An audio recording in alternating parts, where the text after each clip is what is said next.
বিশ্ব মা দিবস উপলক্ষে প্রতিবারের মতো এবারও 11 জন গর্ভিণী মাকে সম্মাননা দিল ইউনিভার্সাল মেডিকেল কলেজ হসপিটাল। শুধু একটি অনুষ্ঠান বা একটি সামাজিক উদ্যোগই নয়, একটি দায়বদ্ধতা। সারা বিশ্বের মতো এবারও বাংলাদেশে পালিত হল বিশ্ব মা দিবস। এরই ধারাবাহিকতায় 10 মে রবিবার সকালে রাজধানীর মহাখালীর রাওয়া কনভেনশন সেন্টারে ইউনিভার্সাল মেডিকেল কলেজ হাসপাতালের আয়োজনে অনুষ্ঠিত হল বিশ্ব মা দিবসের বিশেষ সম্মাননা প্রদান অনুষ্ঠান গর্ভিণী মা 2026। ত্রয়োদশ বারের মতো আয়োজিত এই অনুষ্ঠানের প্রধান অতিথি ছিলেন সমাজ কল্যাণ এবং মহিলা ও শিশু বিষয়ক মন্ত্রণালয়ের মন্ত্রী Abu Jafar Mohammad Zahid Hossain. Universal medical college হাসপাতালের চেয়ারম্যান ও বিসিআই এর সিনিয়র ভাইস প্রেসিডেন্ট প্রীতি চক্রবর্তীর সভাপতিত্বে অনুষ্ঠানে স্বাগত বক্তব্য প্রদান করেন হাসপাতালের ব্যবস্থাপনা পরিচালক ও গর্ভিণী মা সম্মাননার প্রধান উদ্যোক্তা ডাক্তার আশিস কুমার চক্রবর্তী। নন্দিত এই অনুষ্ঠানে বিশেষ অতিথি ছিলেন ইঞ্জিনিয়ার আশরাফ উদ্দিন বকুল এমপি।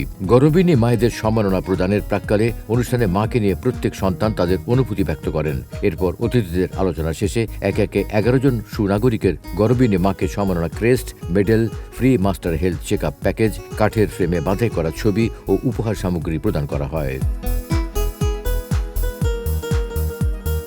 এই অনুষ্ঠানটি ইউনিভার্সাল মেডিকেল কলেজের একটি দায়িত্ববোধ থেকে করা। এটি মা দিবসের বিশেষ সম্মাননার যে স্কিটটি আপনারা দেখেছেন, সেখানে একটি হালকা করে তার ইতিহাস বর্ণনা করা হয়েছে।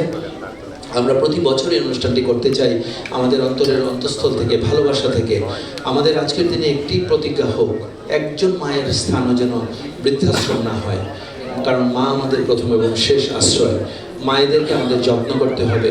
আমার সন্তানকে আমরা যেভাবে যত্ন করি, মা বাবারও যখন বৃদ্ধ হয়ে যাবে তাদেরকে এইভাবেই যত্ন করতে হবে।